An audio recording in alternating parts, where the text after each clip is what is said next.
Okay, we're going to disassemble this X-Wing fighter. This is a vintage model, the 1977, I believe. Right now it does not have sound or lights, so we're going to take it apart.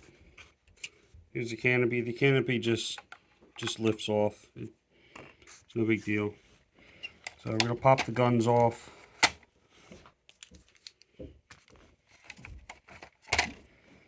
Just to get them out of the way. I'm going to flip this over. Now, I've taken about a dozen of these apart. There should be a screw there. It's missing. Always missing. Don't know why. I'm going to take this screw out. This is a really long screw. It just looks like a wood screw, sort of, or a sheet metal screw. So, take that out. Slide this off. I'm going to go to the back of the toy. There's two Phillips head screws here. I'm going to take those off.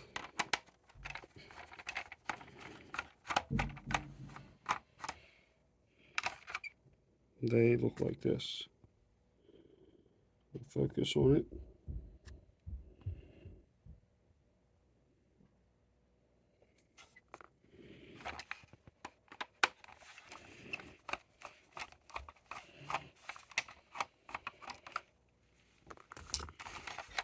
This whole thing pops off. There's little holes here to correspond with these. So basically, it's hinged how it's on there. So when you put it on, it's hinged how it comes off. So it just pops off. Last screw to get the body apart is right here. I found you need a number 1 and a number 2 Phillips. Some of these screws, for some reason, don't like to work with the number 2 Phillips. The top of the body just lifts off. That's it. Set that off to the side. Again, inside here, there should be 4 screws that hold the wing assembly together. Every single one I've taken apart has the same 2 screws missing. Don't know why. I don't know if that means that every one I've taken apart, somebody's been in there before and they were lazy and just didn't put screws back in. The good thing seems to be every one of these screws, except for the one that holds that nose cone cover on, they all seem to be the same exact screw. They're all this screw. So there is no mixing them up really. Alright, so now this just lifts off. It's that simple. What you're left with is the bottom of the fuselage. There's your little front leg if you need to replace that for some reason. You can take that out now if you wanted to. So what happens is you get corrosion in here, you get corrosion under here, and then the batteries don't make a good enough connection and nothing works. And also, just from sitting, these motors lock up. I can feel there's quite a bit of resistance on this motor. Sometimes the resistors go bad. There's a resistor right here. And or it's just corrosion. Sometimes the LED goes bad. They're all available. Everything's available. You know, it's not like it's a Star Wars LED. It's just an LED. It's just an old school one. And same with the resistor. You just gotta make sure you get the exact same resistor with the same bands on it. So what we're gonna do now is I have a cheap container here from the dollar store, and it is filled with CLR. This stuff.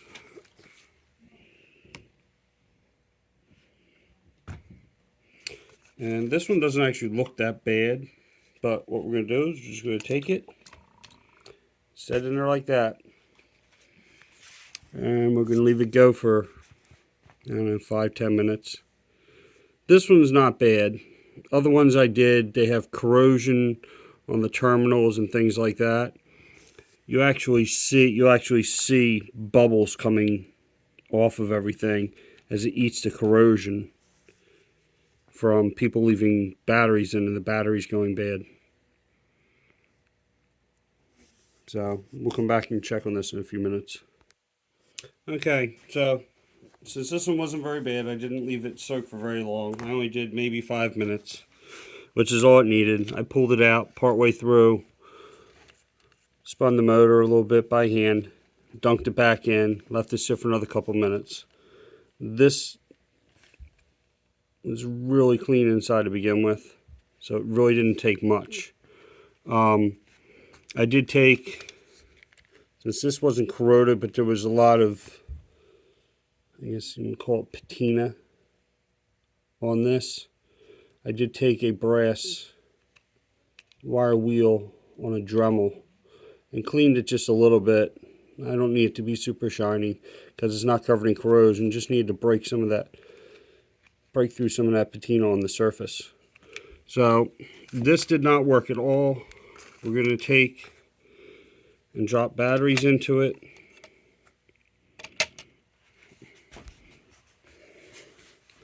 And we're simply going to take this and go on the top. And as you can hear, now the motor works. And it's hard to see, but the LED light lights up now. All that from a little bit of soaking in some CLR. So hopefully this gives somebody else confidence to fix theirs. It doesn't work. I mean, this is mine for my personal collection, but when you're done soaking the CLR, you really need to, this needs to get thoroughly rinsed with fresh water. You do need to do that before I forget. And you don't want to splash it in your eyes. You want to make sure it's rinsed off your hands real good, because it is a chemical. It does have some type of an acid in it. So while contact doesn't burn you instantly, you don't want to accidentally have it on your hands, rub it in your eyes or something else. You end up with a chemical burn. So while this is apart, this is how that's how all this works. You just push down on R2's head. Whoops. And you push down on R2's head.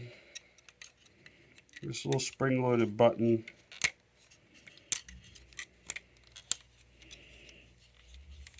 So you've got a little spring-loaded button there. You push R2 down, and the button, if this was put together, the button slides over the lip on R2 there, and that's what holds your wings open. And that way, that's why when you pull back on this button, what it does is it allows the lip on R2 to bypass this little peg that's holding it in place. And then there's a spring under R2's head. I don't know if you can see it. That pushes up on the head, which closes your wings again. These are not difficult to disassemble if you need to disassemble them. You're going to pop this little peg out because it's got a spring on there. You don't want to lose the spring. It just sits in there. You're going to hold this. You're going to push on R2 because you want to remove this pin. This pin here goes through both sets of wings, and it sits in a recess on each end. So you push on R2's head, and it gives you a little bit of slack, and you should be able to slide the pin right out. Now what you need to do, let's get this out of the way before we spill it, and put the lid on there. Okay, so now what you need to do is you need to get the wings to come off of these blue pieces.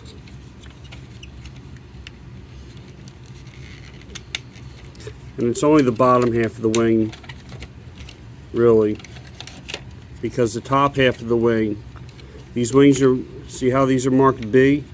B is for bottom, because the top wings have a larger hole in them.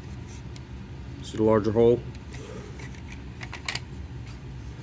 How the mechanism works is this goes through the hole in the top wing and holds on the bottom wing. When you push down on this, what happens is this pushes against the wings and forces them to open. And these wings interlock. See? So as you can see, your top wing has a big opening in it that this whole thing just fits right through. And what this does is it pushes these lips here, these ledges, they push against your bottom wing to force the bottom wings down. By forcing the bottom wings down, it forces, it's like a seesaw. You push down on one side and the other side comes up. So when you push down on the bottom wing, it lifts the opposite upper wing. And that's how it opens and closes. So that's how it functions. Now if you have an X-wing that won't stay open, or you've got a really bad floppy wing, none of mine have it, but I've seen pictures of where guys have repaired them. What ends up happening is it'll crack right here, or the whole wing will just completely break and come off, and you'll have a wing that's detached. So to repair this, you can actually 3D print a little repair section. I've seen, if you have access to a 3D printer, and then you just use super glue or something. It's a very, very thin piece of plastic that you're going to 3D print, and it's shaped exactly like this with the hole in it, and you basically laminate it onto this section of the wing. I don't know that it would hold up for play, but it would allow you to repair it, at least for a display model. So let's see, let's put these back together. These go back together. Now R2 actually is held on with a screw. You probably can't see it. It's just another one of these little Phillips head screws. It holds the head on. I have seen one, I guess, where somebody didn't know what they were doing and they twisted this or pulled on it or whatever, and inside here is a square post that fits inside to this, and they snapped that post off, basically ruining the R2, because I don't even have the post to glue back onto it. But that's what happens when you buy from people that mess with their toys and don't know what they're doing. I've also seen these wings put on upside down. If you take yours apart and you put it back together and you're pushing on R2's head and these wings won't open, do not force them. What you probably did was you probably put the whole assembly on upside down. Remember, the bottom has these big B's on it. So it can assemble upside down. It will not open because you got the wrong size holes here. So you're going to take, there's your bottom. Daddy, We're going to assemble this back together. you know where Mommy's cookie hole is? Okay, so once you just snap these back through, you gotta take the pin, put the pin through,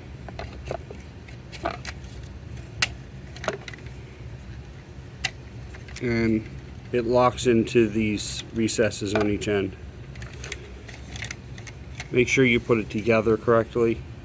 The battery hole faces the back. So next we're going to take and simply set this on here, and we're going to put 2 screws back in because that's what came out for some reason.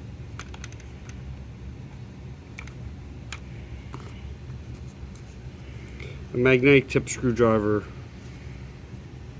is something you really need to do this. Like I said, all these screws are exactly the same except for the really long one that goes into the nose cone.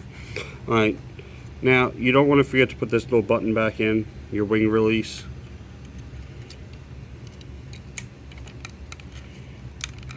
It's very simple, it just pops back in there. There's a little recess that spring goes into. So that just goes back in like that. I'm gonna make sure this is where it needs to be, because there is like a little peg here. It goes in between the wires. And then we're simply going to set this on.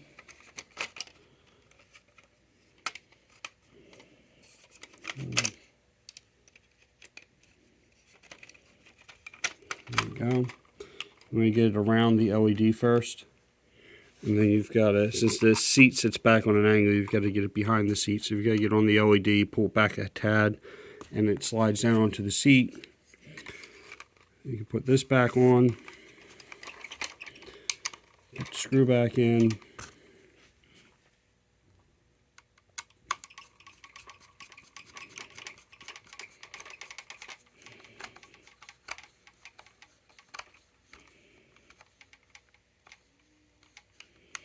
And don't go crazy and muscle these, because it's old plastic and you will snap off or strip out these screw holes.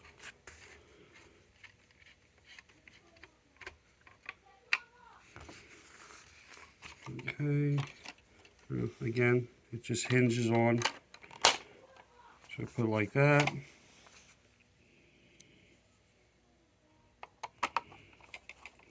Screw back in.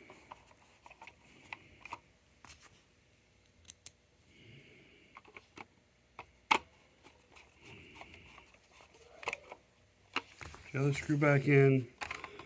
This one battery is second battery, and there you go. You now have a working X-Wing. Put Luke back in.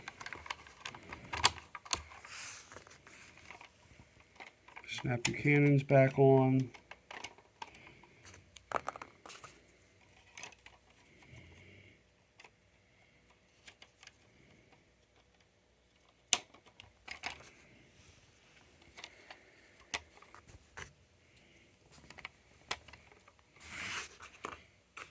And the always missing but insanely expensive for what it is canopy. And you can see why it's always missing, because, well, it just comes right off. It doesn't really seem to stay on there hinged very well. So, hopefully I helped somebody with how to disassemble and fix their X-Wing. I have had at least one motor where I needed to spin it a little bit. Once I cleaned it, soaked it, and everything, I put batteries to it like I showed you, and giving it a little, basically a little jump start, and let it run, and let it run and run and run, and then let off, push the button, let off, push the button, and that way it works to loose whatever grime was in there. So that's it.